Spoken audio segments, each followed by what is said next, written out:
In today's video, I'm going to teach you how to multiply in Google Sheets, providing you with a smooth experience when working with your data. Whether you're new to spreadsheets or just need a quick refresher, this guide will help you perform multiplication efficiently using different methods. Let's get started. Firstly, open up your Google Sheets by heading to your Google Drive or directly to the Google Sheets app. Once you've got your sheet open, you're ready to do some multiplying. For our first method, click on cell D2. This will be where we input our multiplication formula for the first time. In this cell, you're going to type in the formula equals B2 C2. This formula allows you to multiply the values of cells B2 and C2. Once you've typed it in, simply hit the Enter key. Instantly, Google Sheets will calculate the product of these two cells and show the result in cell D2. Next, let's move to cell D3. Here, we'll use a different example to demonstrate another multiplication.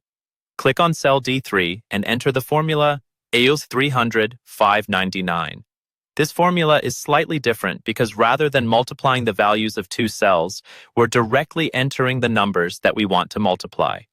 Once you've entered the formula, press Enter to see the result displayed instantly. Now, let's try another method involving the multiply function. Click on cell D4 and type in the formula x multiply B4 C4. Hit Enter, and just like that, Google Sheets will multiply the values from cells B4 and C4.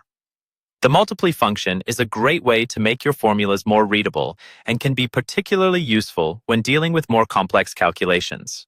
For our final tip, we're going to explore how you can make use of autofill for multiplying. Let's focus on cell D5. If you've noticed a consistent pattern with the formulas you've been using, autofill can be a major time saver. After ensuring that your first multiplication formula is correctly placed, you can click and drag the small blue square at the corner of the cell to fill the formula down to the adjacent cells. This will automatically adjust the formula for each row, multiplying the corresponding values in columns B and C based on your initial formula setup.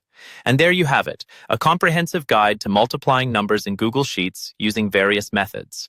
By following these steps, you can quickly and efficiently perform calculations, saving you time and effort. Remember, always double-check your formulas to avoid errors, and don't hesitate to customize these methods to better fit your specific needs. Thank you for watching, and be sure to subscribe for more helpful tutorials.